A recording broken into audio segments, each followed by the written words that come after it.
The old coot here coming back at you with another exciting video. So stainless steel pan, we just made a sandwich. I made a second sandwich a little more toastier than the first one because that's how I like it. You can make your sandwich as toasty as you want. But stainless steel pan, I had my heat on between medium and low heat. So if this is 10, this is 5, this is like a 1 on low. I basically had it at somewhere around like a 4, right? Put the pan on, let it heat up for 2 minutes.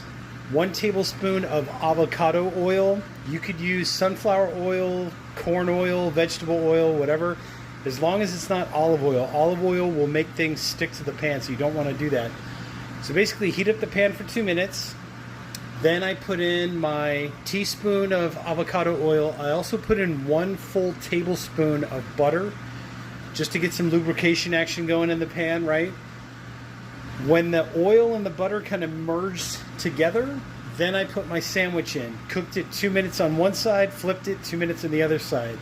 Occasionally you'll get this, right? You'll get little cheese spurts that stick out and little stainy kind of spots like that. So how do you fix that, right? So you don't destroy your pan.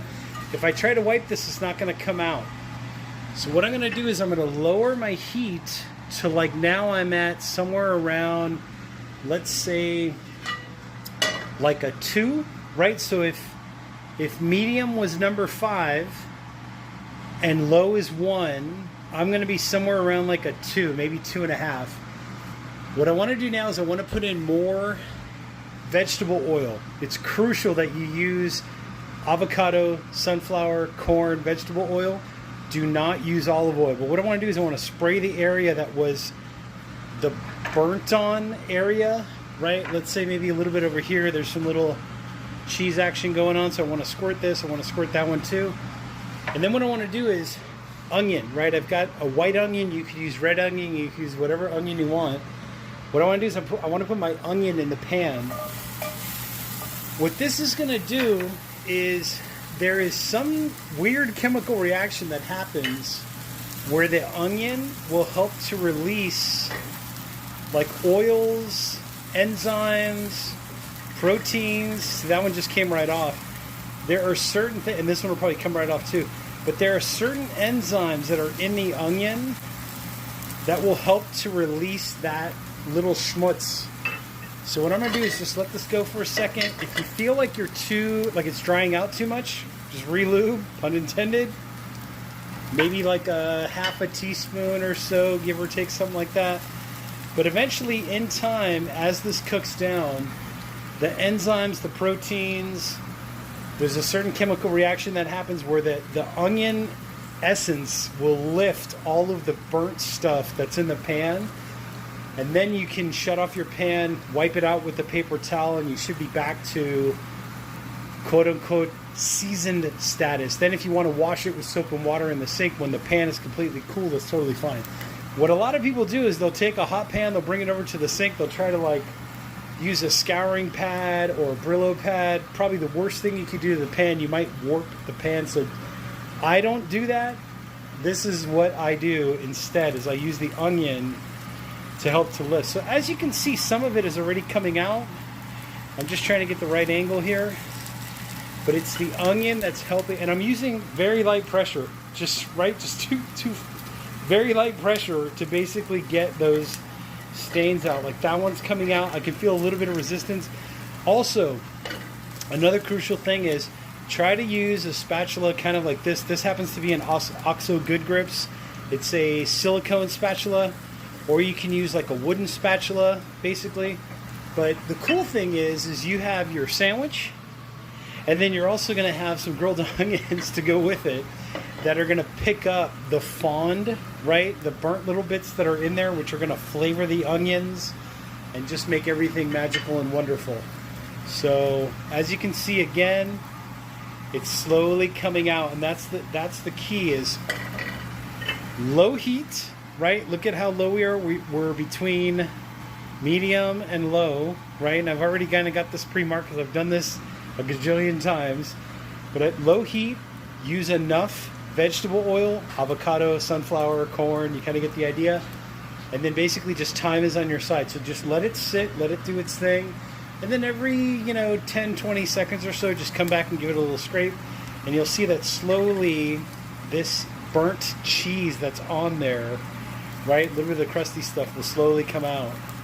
You can even work this around the entire pan if you want to, just to kind of get some of that essence. But I'm kind of concentrating the bulk of my onions over this one spot where the cheese had burnt. And as you can see from if you want to rewind and go back to the video, the beginning of this video, you can tell that the onions are slowly doing their thing. So anyways, this process is going to continue for a while. Let me push pause. We'll come back in a minute and I'll show you all what it looks like when it's as near as completely gone as possible. So hang tight. And we're back. So let's see how we did. I kind of pushed some onions up here to kind of get this little spot. Most of this has already come out, and then the main spot that was there, this is about, I'd say about a minute or so, maybe 30 seconds or so later after I pressed pause in the video. So let's go ahead and move this. And again, you can tell slowly by slowly that little stain is starting to come out. And like I said, just gentle pressure. There's no need to scrape this with a metal spoon or anything, or metal spatula. See, that little piece just came out right up there in that corner. So time is on your side. So just keep doing this, like pile in the onions, right? Get them nice and covered, or cover the little burnt spot. Let's see this one. Let's see how this one's doing. This one might need a little more time and a little more attention, but what I'm going to do is I'm going to try to get those onions up in there, and then you get the idea. But eventually, so that's a good stickage. So I want the onion to kind of be over that little burnt area. That way it'll help to dissolve the burnt part. But yeah, about another 30 seconds, I'll come back. So let's pause for a minute. And we're back. Here we go one more time. So now I'm going to go ahead and give it another good little scrape and a little nudge. And again, we're losing more and more of that burnt area. See that now, how a lot of this is disappearing? Like I said, just barely holding my spatula. There's no reason to force it in there. Let the enzymes of the onion do most of the work, and eventually the whole stain will disappear. But you kind of get a sense. In any case, this process will continue. Let's see this one up here, how this little patch was. This one might be a little more stubborn. But regardless of the fact, you kind of get a sense of what's going on. You just keep doing this until the stain is completely gone, or until the onions are completely cooked. It's going to be one or the other. But eventually you'll get to a point where even if you have just a little bit of residual, like burnt cheese or whatever, take the onions out. Let the pan cool down to room temperature, 68, 70 degrees Fahrenheit, 72 degrees Fahrenheit, something like that. Let the pan completely cool down. Once it's cooled down, bring it to the sink. A little bit of warm soapy water, Dawn dish soap, does wonders. And just let your soft side of your sponge just gently go over the area, and the stain should come right out, or the burnt area should come right out. So anyways, with that being said, I am the Old Coot. There are links down below in the description, also in the comment section, and I'll catch you all in the next exciting video.